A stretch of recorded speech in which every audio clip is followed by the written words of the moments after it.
Bien, merci chers collègues. Bonsoir tout le monde. Monsieur le professeur Ayata a fait toutes les présentations. Je voudrais juste, avant de commencer mon exposé, attirer votre attention sur le fait qu'on est en toute fin de l'après-midi. Il y a même quelques-uns qui sont fatigués, je le comprends tout à fait. J'aimerais juste encore vous demander un peu plus de concentration parce que il y a beaucoup de choses qui ont été dites, mais c'est vrai qu'il y a autre chose qui est importante et qui pourrait peut-être couronner le travail de la journée. Donc, je voudrais au passage aussi remercier le réseau RENET qui a fait énormément de choses dans le domaine des énergies renouvelables et de l'efficacité énergétique. Il était à l'origine de plusieurs formations. Il a permis le renforcement de capacité d'un certain nombre de collègues enseignants, mais également doctorants. Sans ce réseau-là, nous ne serions peut-être pas ici, parce que, comme vous le savez, la plupart des intervenants sont issus des réseaux RENET. Et ça fait vraiment plaisir, M. Moustapha Ayata, mes chers collègues. Il faudrait qu'on continue dans ce sens. Et puis j'espère également qu'au niveau des doctorants, ça leur permet évidemment de renforcer leurs capacités dans ce domaine-là.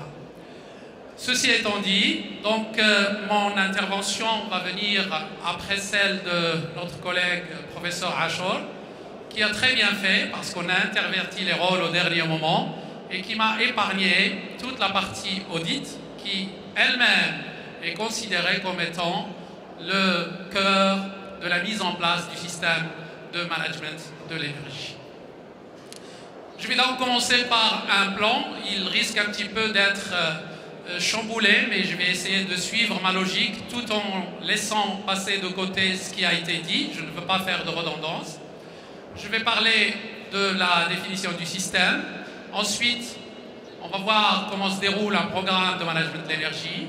Je parlerai également du système de management selon la norme, selon la norme ISO 50001 et les activités. Je présenterai la norme et je donnerai aussi des conclusions juste avant le champ d'activité de la norme.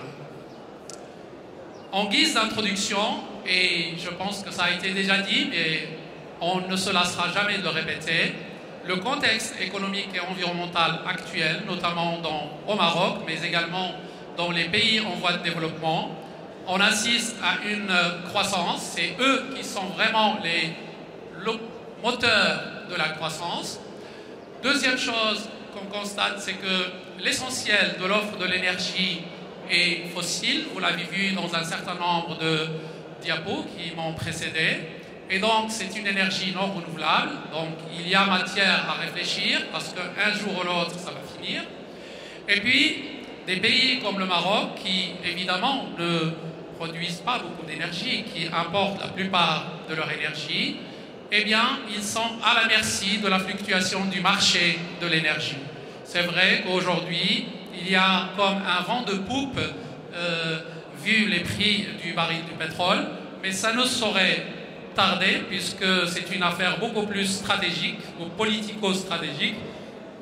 Donc, en quelque sorte, le contexte, il est favorable à la mise en place de mesures qui consistent à économiser, rationaliser l'énergie, mais également rationaliser toutes les ressources. On va voir par la suite que tout est lié.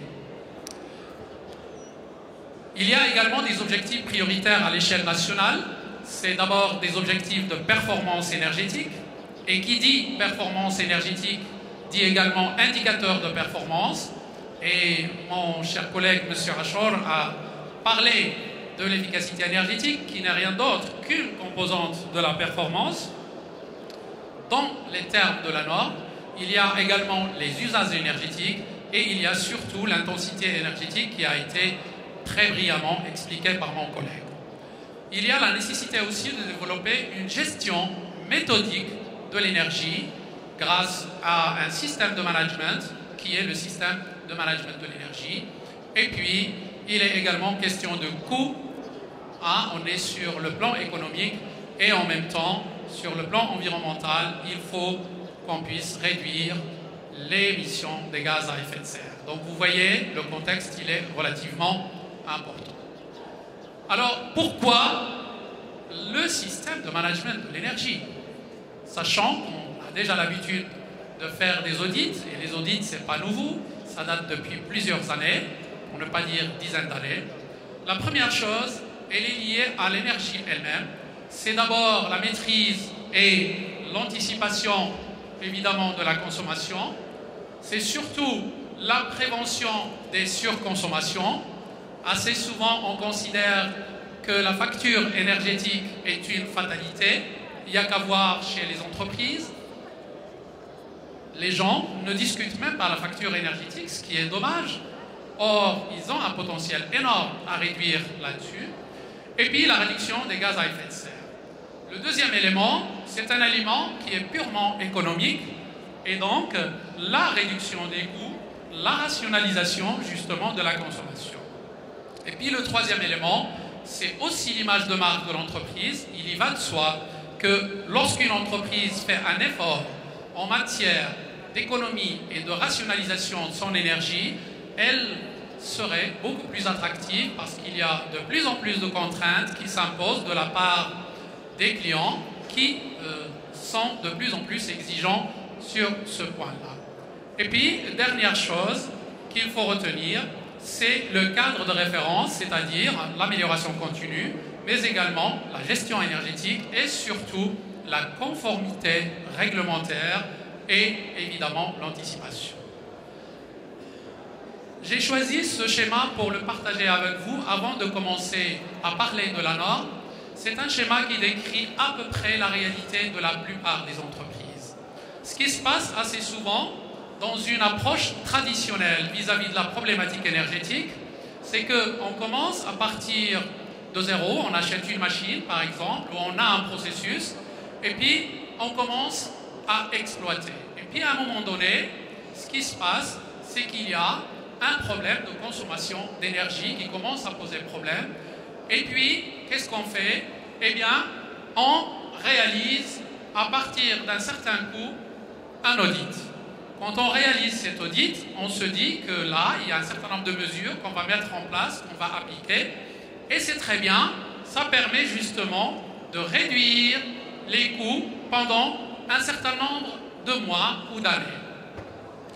Et en réalisant cet audit, on croit qu'on a réglé le problème. Or, le système, il va reprendre de belle si on n'y fait pas attention, parce que ce n'est qu'une action qui est ponctuelle.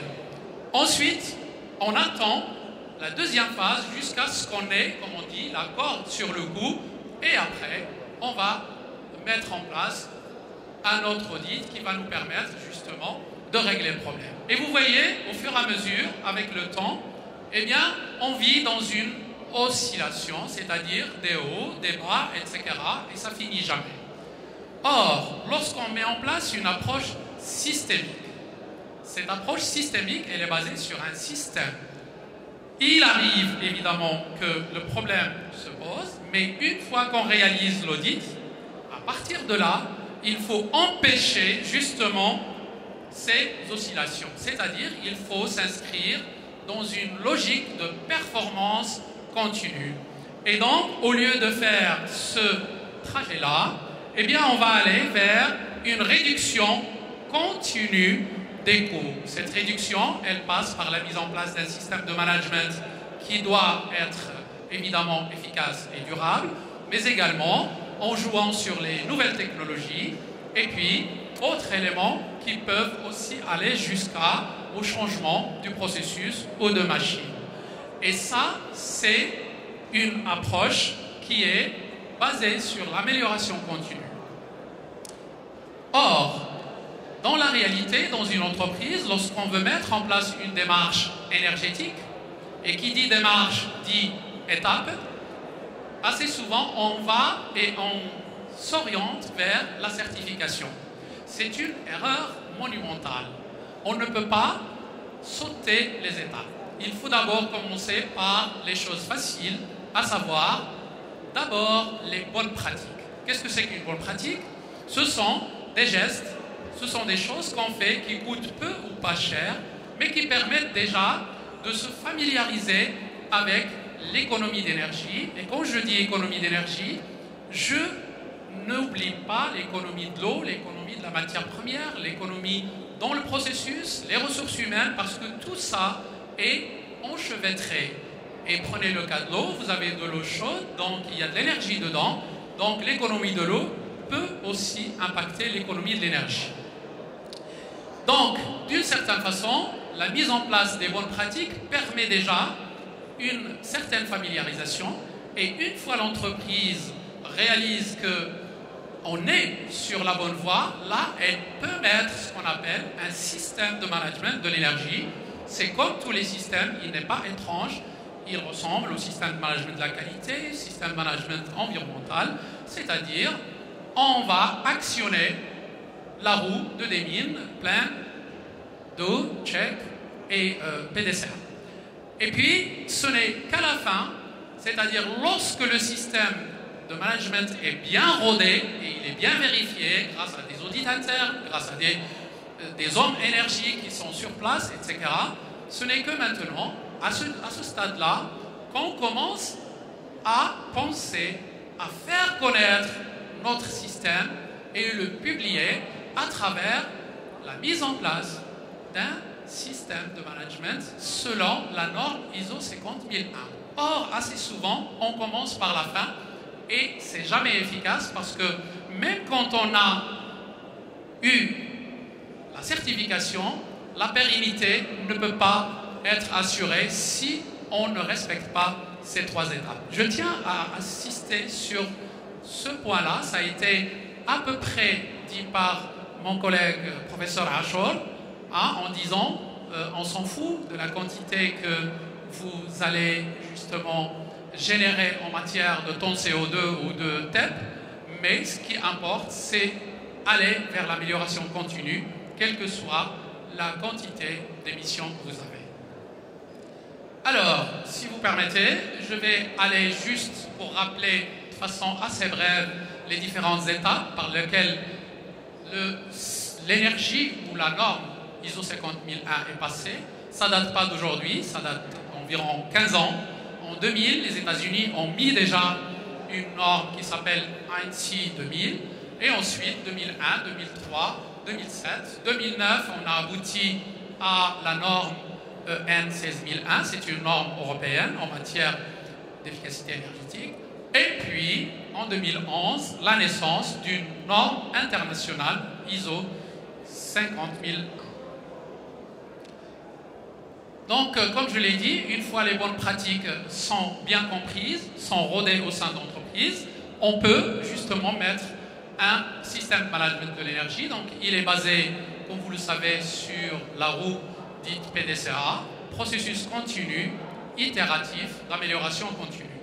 La mise en œuvre de ce système, selon la norme ISO 50001, nécessite d'abord un changement dans les pratiques au sein de l'entreprise. Et c'est très important, l'homme énergie doit jouer un rôle important car il constitue le pilier central de la démarche énergétique, de la réussite de la démarche énergétique au sein de l'entreprise. Et puis la nécessité d'une gamme de compétences indispensables, à savoir l'homme énergie, mais aussi il faut y mettre les ressources matérielles nécessaires pour pouvoir justement économiser de l'énergie et installer son système de management au sein de l'entreprise. Le modèle, il est assez simple, il ressemble à peu près aux autres, notamment à celui de l'ISO 14001. Donc vous avez un début, c'est la politique énergétique, sans laquelle on ne peut pas aller plus loin. Il faut qu'il y ait absolument un engagement au plus haut niveau de la direction pour donner le temps et pour pouvoir aborder ce système. Il y a également la planification énergétique au sein de laquelle vous allez avoir votre audit énergétique et c'est tout ce qui a été dit avant moi qui doit être mis en place. Alors, on peut parler de pré-diagnostic, c'est-à-dire un audit léger, on peut parler d'audit approfondi. Dans le cas du système de management de l'énergie, l'audit doit être approfondi parce que c'est un travail global et il faut faire l'audit complet.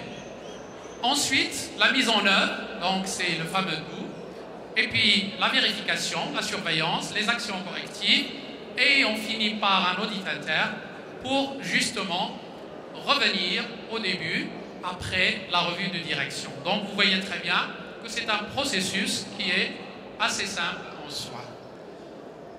C'est une approche également par étapes et vous voyez il y a 6 étapes importantes. La première consiste en l'engagement, donc c'est l'engagement de la direction, je viens de le dire. C'est le fait de nommer un responsable énergie, c'est ce qu'on a appelé l'homme énergie. C'est la désignation d'un coordonnateur du programme de management de l'énergie. C'est aussi la mise en place d'une équipe, parce que le coordonnateur tout seul, il ne peut pas tout faire. Il faut qu'il soit accompagné d'une équipe derrière lui, pour la maintenance, pour discuter, etc. Et puis, il faut élaborer une politique énergétique. C'est à l'image de la politique environnementale ou la politique qualité. Et on est toujours dans la phase de planification de la fameuse roue PDCA. Toujours dans la planification, il faut identifier et établir une vue d'ensemble et examiner la consommation totale de l'entreprise. Vous ne pouvez pas gérer quelque chose que vous méconnaissez. Il faut d'abord identifier et puis par la suite diagnostiquer et après vous pouvez faire votre gestion. Il faut enquêter également sur l'utilisation de l'énergie à ce niveau-là et puis il faut identifier ce qu'on appelle les facteurs clés qui influent sur la consommation énergétique. Et c'est eux qui vont justement améliorer votre performance énergétique par la suite. Et puis, identifier les opportunités d'économie. Vous ne pouvez pas vous lancer dans un projet si vous ne faites pas ce qu'on appelle une étude technico-économique. Vous pouvez avoir un projet qui peut être très rentable économiquement, mais techniquement, il peut ne pas tenir la route. Donc, l'étude technico-économique, c'est quelque chose de très important et c'est ça qui fait en sorte que la planification soit réussie ou pas. Toujours dans la planification, la 10e étape, il faut fixer les objectifs et il faut évidemment fixer ce qu'on appelle des cibles au sein même de ces objectifs. Établir un plan de programme dans lequel on identifie quelles sont les actions que nous allons mener. Est-ce qu'on va agir au niveau de la chaudière? Est-ce qu'on va agir au niveau de l'air comprimé? À quel niveau précisément? Au niveau de l'eau? Au niveau des déchets, etc. Je rappelle encore une fois qu'il y a une interaction mutuelle entre ces différents éléments. Et puis, allouer les ressources matérielles et humaines. Et puis, l'étape 4, il faut passer cette fois-ci à l'action, mettre en œuvre le plan, avec évidemment des responsables, qui fait quoi, comment, etc. Vous connaissez tous qu'est-ce que c'est qu'un plan d'action. Promouvoir et sensibiliser les employés. S'il faut même les former, il faut également les former. Et puis exploiter et acheter efficacement les utilisateurs d'énergie. La 4e étape, ou plutôt la 2e étape, c'est la vérification. Mesurer évidemment en continu, contrôler la performance énergétique. Et quand je dis performance énergétique, je mets dedans à la fois l'efficacité énergétique, je mets les usages énergétiques et également l'intensité énergétique telle qu'elle a été définie par mon collègue et qui dépend évidemment du PIB, etc. Voilà, et puis il faut identifier et mettre en œuvre les actions correctives et préventives au niveau de la révision une fois qu'on a justement détecté un certain nombre de problèmes. L'action passe par la révision périodique du programme de management de l'énergie et puis examiner ce programme, regarder sa pertinence, regarder aussi son adéquation et puis l'efficacité de la politique énergétique. Donc vous voyez, c'est un système qui se tient et il est fait sous forme de processus parce qu'il respecte les étapes une par une et si on ne pratique pas, si on saute une des étapes, on risque de ne pas pouvoir assurer la continuité de ce système. Alors, un élément important qui a attiré un petit peu mon attention, je ne peux pas tout détailler, donc c'est la vérification énergétique, et ça me semble un aspect essentiel, excusez-moi j'ai oublié un petit test, de l'élaboration du programme. La vérification énergétique, elle passe d'abord par l'examen d'un certain nombre de données. La collecte de données est un élément important pour pouvoir justement faire la vérification énergétique, qui constitue une étape importante dans l'audit énergétique lui-même. Vous ne pouvez pas réaliser un audit si l'entreprise ne vous fournit pas les données vraies, nécessaires. Vous allez peut-être me dire qu'il arrive par moment où l'entreprise elle-même ne dispose pas de données. Nous avons des compteurs électriques, nous avons des compteurs d'eau, mais les compteurs d'eau, on ne les a pas dans toutes les entreprises. Il faut le dire, il y a des gens qui puisent l'eau dans des puits sans avoir de compteur. Le fuel aussi, assez souvent, on n'a pas de compteur de consommation. Alors si on n'arrive pas à avoir des compteurs sur ces points-là, eh bien, il faut être en mesure d'évaluer, d'estimer. Et ça, on le fait par benchmarking, on le fait aussi en remontant l'information à partir des résultats, et étape par étape, on peut avoir une estimation. Il faut aussi visiter les installations et mesurer les systèmes. Donc vous voyez que l'étape audit ou vérification énergétique est une étape très importante. C'est elle qui va vous définir ce qu'on appelle la ligne de base sur laquelle vous allez vous baser, et si des améliorations vont avoir lieu à l'avenir, vous pouvez mesurer les améliorations en fonction de la ligne de base ou par rapport à la ligne de base. Il y a l'observation aussi qui est importante. Il n'y a pas que le mesurage, il n'y a pas que les données, mais il y a aussi l'expérience. Mon collègue M. Achor l'a dit aussi, hein, il faut pouvoir exercer, et c'est aussi en forgeant qu'on devient forgeron. Et l'expérience, elle vous permet aussi de développer votre capacité d'observation, comment les pratiques sont-elles faites. Et ça aussi, c'est un élément important qui contribue justement à la vérification énergétique. Et l'analyse de données, ça c'est une étape importante. Aujourd'hui, on dispose d'un certain nombre de logiciels qui vous permettent justement de calculer un certain nombre de traités, d'analyser un certain nombre de données, de ressortir quelles sont les valeurs optimales, etc. Je pense que de ce point de vue-là, ces logiciels, il y en a beaucoup qui sont libres et vous pouvez y accéder. Donc, la vérification énergétique, c'est elle qui va être en quelque sorte la ligne de base, le démarrage de votre audit qui lui-même fait partie de la planification du système de management de l'énergie. Alors, une fois que le système est bien rodé, là, on peut aller vers la publication ou le fait de faire connaître ce système, eh bien, en disant, maintenant, mon système de management de l'énergie tourne de façon très fluide, il n'y a aucun problème à ce que je puisse le certifier. Alors, d'abord, la certification, un petit mot sur la norme. Elle est élaborée par l'ISO, elle est très récente, elle date de 16 juin 2011.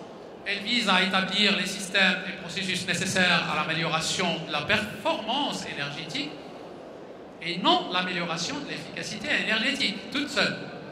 Il faut faire la distinction entre ces deux-là, y compris l'efficacité, l'utilisation et la consommation. Son objectif, c'est de répondre justement à la problématique de la rareté de l'énergie et puis réduire les gaz à effet de serre, et puis elle s'adresse aux organismes de toute taille du secteur industriel, le secteur commercial, mais aussi le secteur institutionnel. Cette norme ne prescrit pas de critères de performance précis, et ça c'est quelque chose de très important, c'est-à-dire qu'elle ne va pas vous dire vous devez arriver à tant % en matière de réduction d'énergie. Ce qui compte pour cette norme, c'est qu'il y ait une amélioration continue. Si vous arrivez à réduire votre énergie de 5% cette année, si l'année prochaine vous réduisez encore de 10%, c'est tant mieux. Sauf qu'il ne faut pas s'engager sur un chiffre que vous n'allez pas atteindre par la suite. Là, ça pose un vrai problème. Et puis, elle s'intègre parfaitement aux deux autres normes. En d'autres termes, on peut mener en parallèle la certification ISO 9001, 14001 et 50001 sans aucun problème. Bien au contraire, c'est encourageant. Alors je vais juste dire deux petits mots sur les champs d'action de la norme. Le domaine d'application, ce n'est pas du tout un problème. D'une manière générale, c'est l'amélioration continue de la performance énergétique, y compris l'efficacité, la consommation et les utilisations énergétiques. Les références normatives, il n'y a pas de références qui sont citées. Cette clause est incluse afin simplement de conserver l'ordre de numérotation, comme dans le cas de la norme ISO 14001. Mais ce qui est important, c'est d'abord le champ d'action avec un certain nombre de définitions précises qu'il faut retenir. Alors je ne vais pas toutes les énumérer, je vais simplement m'arrêter sur deux. La première, c'est ce que j'ai dit, la ligne de base énergie. Elle est définie comme étant une référence quantitative qui permet de fournir une base de comparaison de la performance énergétique. Si vous n'avez pas de ligne de base, vous avez beau raconter ce que vous voulez à l'entreprise en leur disant on va améliorer ci et ça, mais pour pouvoir le quantifier, il faut avoir cette ligne de base. Cette ligne de base, elle nécessite évidemment un certain nombre d'éléments, comme ce que j'ai dit, des documents, des mesures en amont, et puis par la suite, l'exploitation, l'analyse de ces documents va vous permettre d'avoir une ligne de base. On peut prendre les ratios de consommation d'énergie par quantité produite comme ligne de base, mais on peut prendre énormément de facteurs. Il y a également l'indicateur de performance énergétique qui est le cœur. Et cet indicateur, c'est une valeur quantitative qui permet de mesurer l'efficacité et surtout la performance énergétique. Un des facteurs que je peux prendre, c'est l'efficacité énergétique elle-même. Je peux également prendre comme facteur l'intensité énergétique.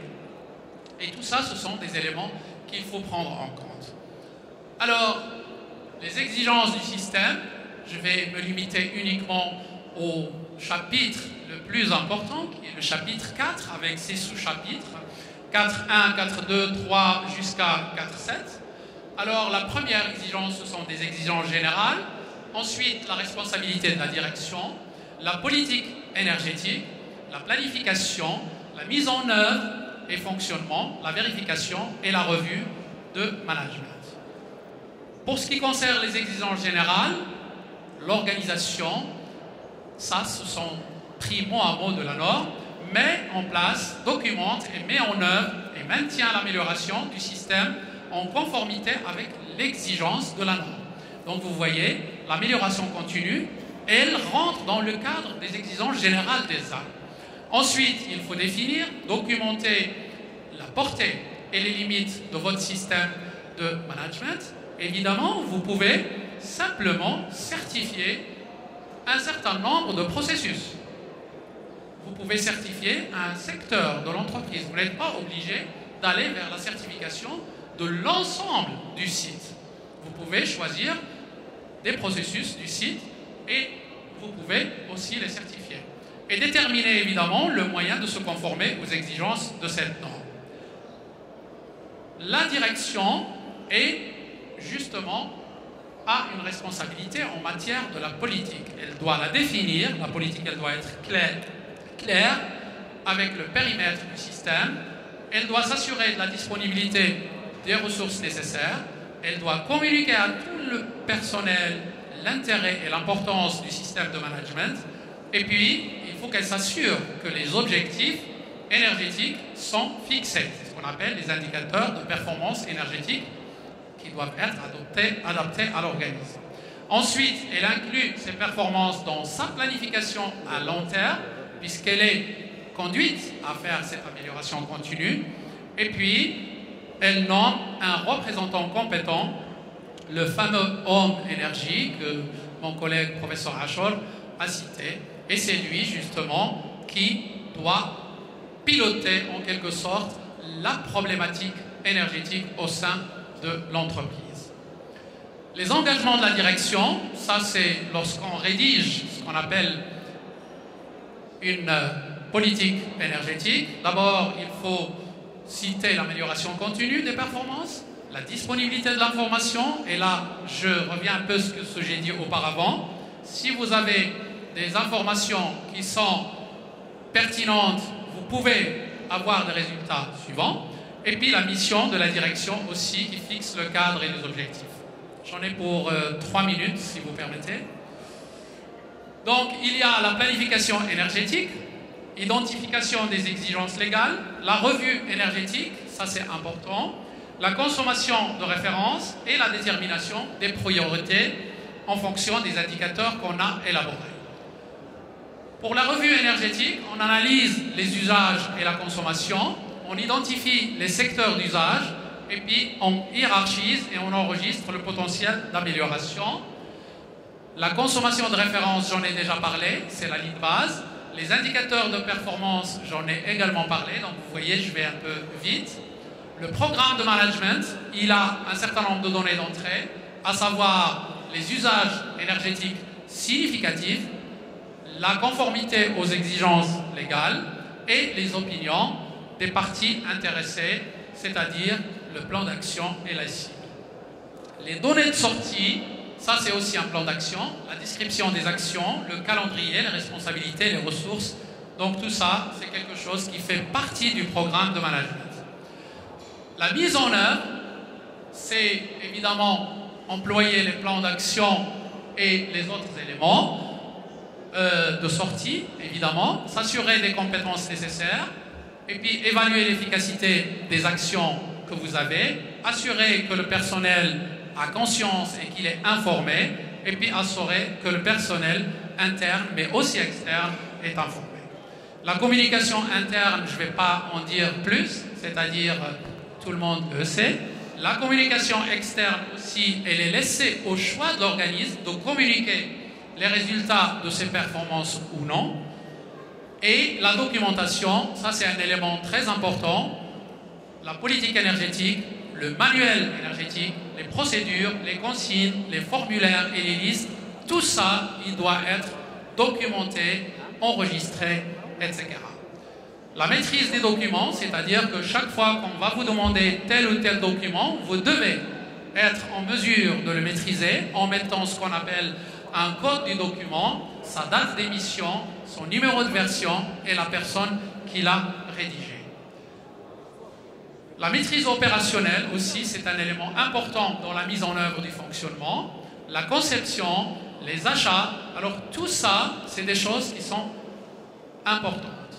La surveillance et la mesure et les analyses, l'évaluation de la conformité des exigences légales, ça aussi, il faut pouvoir le faire pour le système.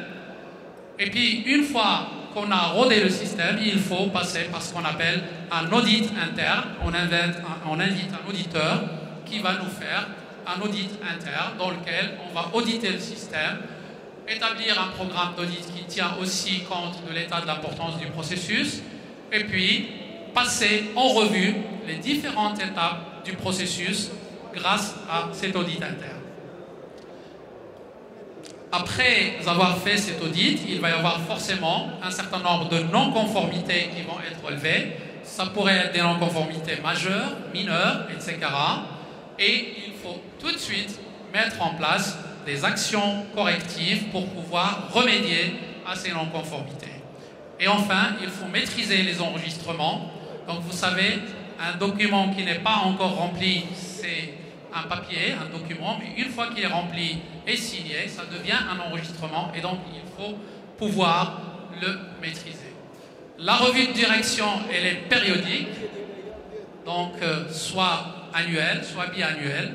Et dans cette revue de direction, eh bien, on regarde un petit peu ce qui a été fait, ce qui n'a pas été fait, quelles sont les mesures correctives à mettre en place, et on a les données d'entrée et les données de sortie. Voilà, donc je finis sur ce slide pour justement vous montrer la planification de cette démarche ISO 50001. Elle démarre par l'engagement de la direction. Il faut nommer un chef de projet. Il faut planifier, budgétiser et donner les délais. Il faut constituer une équipe de travail parce que Monsieur Énergie ne peut pas travailler tout seul.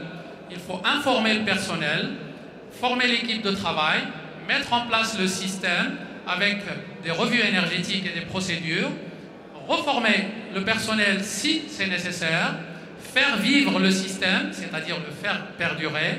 Premier audit interne, action corrective, revue de direction, et là, on va vers le processus de certification qui n'est rien d'autre que le couronnement du succès de la mise en place du système de management de l'énergie, contrairement à ce qu'on pense, parce que beaucoup d'entreprises font le saut de rien vers l'ISO 50001. Voilà, donc ça c'est juste l'accompagnement pas à pas sur le plan pratique pour la mise en place de ce système, le diagnostic initial, le lancement du projet et l'engagement, l'élaboration du système, la validation du système et puis la certification, c'est à peu près le même cheminement que ce que j'ai dessiné. Je vous remercie.